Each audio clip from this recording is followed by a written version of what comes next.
La semaine extraordinaire du collège Saint-Guibert de Gembloux, ce sont 4 jours de sensibilisation au handicap. Les 670 élèves du premier degré y participent. Objectif, changer les regards, briser la barrière des préjugés et tendre vers une véritable inclusion des personnes porteuses d'un handicap à l'école et dans l'ensemble de notre société. C'est par ce biais-là qu'on fait changer les mentalités. J'espère que cet exemple-ci pourrait servir pour être reproduit ailleurs dans d'autres écoles. C'est une très belle initiative et qui est nécessaire. Devant le handicap, on a une crainte, on a une angoisse. Il faut l'enlever. Il faut retirer nos préjugés, il faut retirer les barrières parce que derrière toute personne handicapée, il y a une personne à part entière, avec son cœur, avec ses relations, avec ses compétences. Et souvent, ces gens-là nous apprennent beaucoup de choses.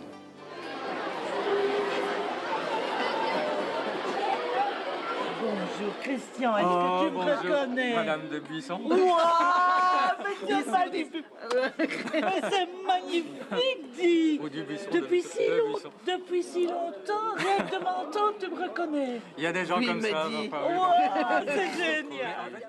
L'heure est aux retrouvailles pour Christian Cespedes et ses enseignants. Quel souvenir gardez-vous justement de vos études au collège? C'est plutôt le souvenir de professeurs qui ont essayé de faire de leur mieux pour me faire développer mes vraies capacités. C'est-à-dire ne pas se cantonner à ce qu'on croit savoir sur les aveugles. Donc ne pas se dire par exemple « Ah, il est aveugle donc il ne saura pas faire ça ». Ils se sont plutôt dit on va voir s'il sait le faire ou pas, et puis on verra. Et donc ils m'ont permis de développer mes vraies capacités. Christian n'est pas n'importe qui. C'est avec lui que le collège Saint-Guibert a fait un premier pas vers l'inclusion. Le chasse-trois est aveugle de naissance. À la veille d'entrer en secondaire, il n'est accepté dans aucune école. En juillet, son papa frappe à la porte de Véronique Henry. Comme Christian n'était pas là, je ne savais pas quel était le problème que j'allais avoir sous les yeux. Et je lui ai demandé s'il était caractériel, s'il s'était fait renvoyer d'une école. Le papa m'a dit non, il est aveugle. Bon, là, voilà, ça m'a glacée. Et tout de suite, je me suis dit, vous savez, je suis pas formée, mes profs ne sont pas formés non plus pour donner cours à des personnes aveugles. Le braille, on ne le connaît pas. On n'a pas de prof FLE dans l'école. Mais j'ai réuni mes professeurs. Et en fait, je suis hyper fière de leur réponse parce qu'il n'a pas fallu 2 minutes pour qu'ils me disent, on y va. Et je leur ai dit, on va où? On y va, on le prend. Et on verra, on fera en sorte que tout s'arrange. Première différenciée, première et deuxième générale, puis technique de gestion et enfin études à l'UCL avec à la clé un diplôme en psychologie. Le parcours de Christian est une réussite. Aujourd'hui, il vient partager son expérience avec les élèves dans le cadre de la semaine extraordinaire, une semaine née un peu grâce à lui. Les élèves, quand ils ont vu qu'il y avait un élève aveugle dans l'école, sont venus. Mais un peu m'agresser dans mon bureau en me disant « Enfin, comment est-ce possible? Vous le laissez tout seul dans la cour, il risque de se faire bousculer. » Je les ai tranquillisés en disant « Non, ne vous inquiétez pas, il est venu pendant les vacances, il connaît, il a ses repères. D'ailleurs, moi, je me suis pris 2 fois le poteau qui est derrière vous. Lui ne s'est jamais rien pris pendant toute sa scolarité ici au collège, donc c'est bien. » Mais il fallait sensibiliser l'école. Moi, je ne pouvais pas passer tout le temps à les sensibiliser de la première jusqu'à la réto. Et on s'est dit, on va sensibiliser au monde du handicap pendant une semaine. De 2-3 personnes autour de moi, mais j'ai l'école et qui me dit, c'est cette année. Donc voilà, je pense qu'on attend ce genre de choses. Ça a beaucoup apporté aussi aux élèves dans le sens familial. Par exemple, il y avait des secrets de famille qui n'avaient pas été levés et qui, lors de la première semaine extraordinaire, ont été découverts, énoncés ou expliqués en famille. Et on est en 2018. La première année, c'était il y a 12 ans.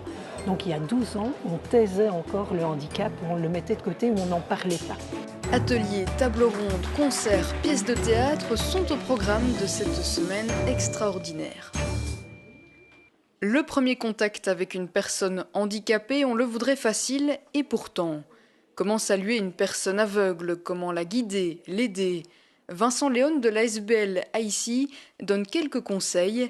Les élèves peuvent également percevoir concrètement le handicap. Qu'est-ce que tu te disais dans ta tête pendant que tu faisais l'exercice?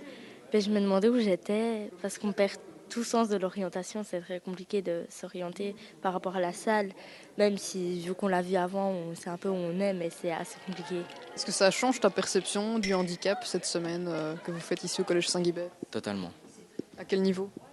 En fait, je pensais que c'était beaucoup plus compliqué de vivre avec un handicap, mais en fait, il y a tellement d'astuces pour ceux qui sont handicapés que en fait, ça devient presque une vie comme nous on a. Au début, je me disais que vivre avec le handicap, c'était très compliqué et qu'on n'était pas spécialement heureux. Et les gens, finalement, étaient tout à fait heureux et savaient vivre avec. Et j'ai que du respect pour eux parce que ce n'est pas facile tous les jours. L'ASBL Impro-Jeux, elle, permet aux jeunes ados de rencontrer l'autre grâce à des jeux de coopération. Petit à petit, il y a des anses qui se mettent en place, on se touche beaucoup plus, il y a une connivence, il y a des partages de passion, ils se rendent compte que finalement il y a des points communs, mais évidemment des différences, mais que les différences ne sont pas nécessairement handicapantes. Au début, je ne savais pas trop, je ne les connaissais pas, je ne savais pas ce qu'elles avaient comme handicap, et puis après je me suis rendu compte, malgré qu'elles sont différentes de nous, elles sont quand même super cool et on peut faire divers jeux, diverses activités avec elles en communiquant et toujours en restant dans le positif, quoi. J'adore de rencontrer les jeunes et tout ça et créer des liens avec eux. Est-ce que le contact est facile avec eux? Est-ce que vous sentez parfois peut-être une certaine appréhension parce qu'ils ne vous connaissent pas? Non, pas du tout, non. Le contact est naturel? Naturel, ouais. Je ne savais pas qu'elles étaient autant amusantes comme nous. Je pensais qu'elles auraient moins envie de jouer avec des personnes qu'elles ne connaissent pas. L'inclusion dans notre société aujourd'hui, on en est encore loin ou pas? Je pense qu'on est encore loin, très très loin, étant donné que beaucoup de personnes confondent intégration et inclusion.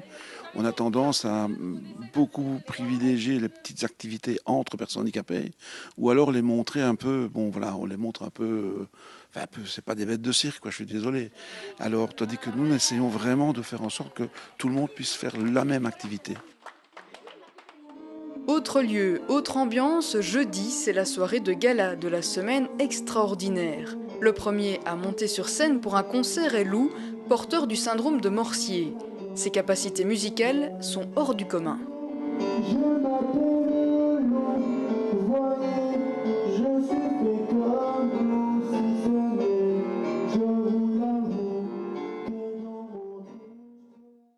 La soirée se termine par une pièce de théâtre intitulée L'Institut.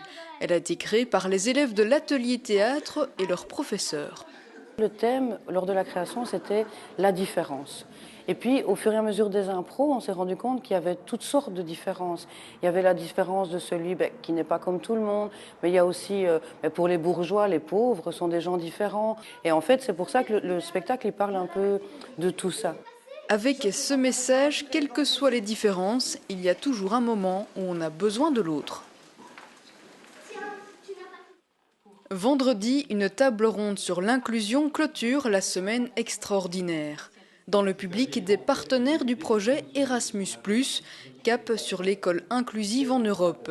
L'objectif du projet est d'améliorer la formation des enseignants, trop souvent inadaptés aux élèves ayant des besoins éducatifs particuliers.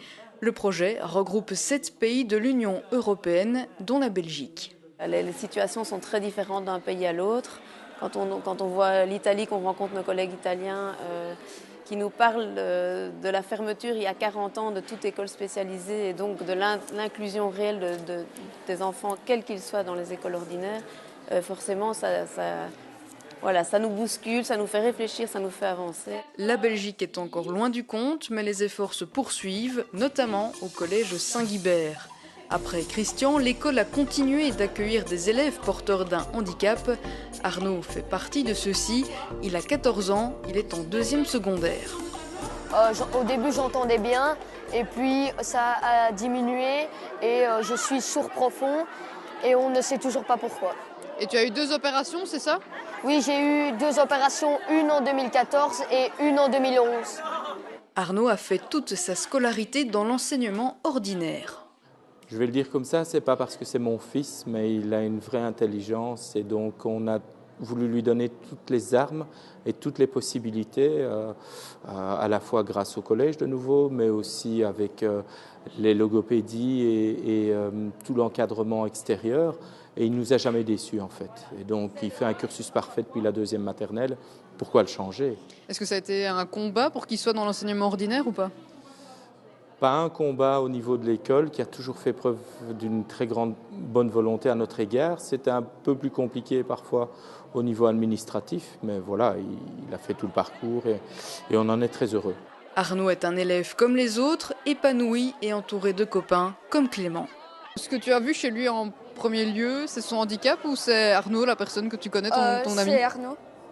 Mais il m'a d'abord très intriguée par ses appareils. Puis je me suis dit, c'est pas ça qui fait la différence. Et voilà, ça s'est bien passé. Quelles sont les difficultés que tu rencontres au quotidien à l'école notamment? Je n'ai pas vraiment de difficultés, c'est juste que il ne faut pas se prendre comme quelqu'un de différent parce que sinon, après, on ne va pas bien et sinon, voilà. Les élèves porteurs de handicap qui sont ici sont inscrits dans l'enseignement spécialisé. Pourquoi? Alors en fait, ils ont une double inscription. Donc ils ont une inscription dans l'enseignement spécialisé qui leur permet de bénéficier de 4 heures d'intégration chez nous et ils sont physiquement dans l'enseignement ordinaire. Ce qui leur permet aussi, si à un moment donné, dans leur cursus scolaire, ça ne va pas forcément, ils peuvent retourner dans l'enseignement spécialisé. Arnaud peut donc compter sur l'aide d'Astrid Maton de l'IRSA, l'Institut Royal pour sourds et aveugles. Alors en général, on choisit les cours où ils ont le plus de difficultés. Donc là, dans le cas d'Arnaud, c'est EDM et sciences. Quand je suis en cours, elles m'aident quand je me perds un peu. Et alors, en dehors de la classe, on fait des synthèses ensemble pour que je comprenne bien la matière et on revoit la matière aussi. Astrid Maton conseille également les enseignants. Et donc au début de l'année, par exemple, il faut rappeler au professeur qu'il ne faut pas trop bouger dans la classe parce qu'Arnaud essaye quand même de suivre du regard et de lire sur les lèvres. Donc c'est souvent rappeler au professeur de ne pas parler trop vite et de ne pas trop bouger. On se parle évidemment, elle me pose parfois des questions par rapport au cours, ce qui est important qu'elle revoie avec Arnaud. Mais des conseils, elle ne me donne pas spécialement. Je pense que ça se passe déjà bien. Comme ça, on nous avait déjà prévenu au départ de ce qu'il fallait faire, bien articuler, pas parler trop rapidement. Et vous y pensez toujours quand vous êtes en classe? Non, pas toujours. On essaye évidemment, mais parfois c'est vrai qu'il faut aller un petit peu plus vite parce que l'heure tourne. Et donc on n'y pense plus spécialement, mais on essaye de faire attention à un maximum. Pour moi, c'est logique d'intégrer comme ça des élèves porteurs de handicap. Je me doutais que j'allais en rencontrer durant ma carrière. Et au final, ce n'est pas du tout un problème pour moi, c'est même un plus. On le voit, directeurs, professeurs, élèves, parents, tous les acteurs de l'inclusion défendent ce modèle. On est toujours parvenu à bien s'en sortir. Maintenant, il est clair que l'intégration a ses limites et que je ne pourrais pas accueillir n'importe qui non plus dans l'école. Je pense à un polyhandicapé. Il me serait impossible, de par la disposition des locaux, de par la technique que ça demande, de par les services médicaux aussi que cela comporte. Je ne pourrais pas faire ce genre de choses. Mais en tout cas, quand on sait le faire, je crois qu'il faut le faire, il faut foncer, il faut oser. Et toutes les écoles devraient faire pareil.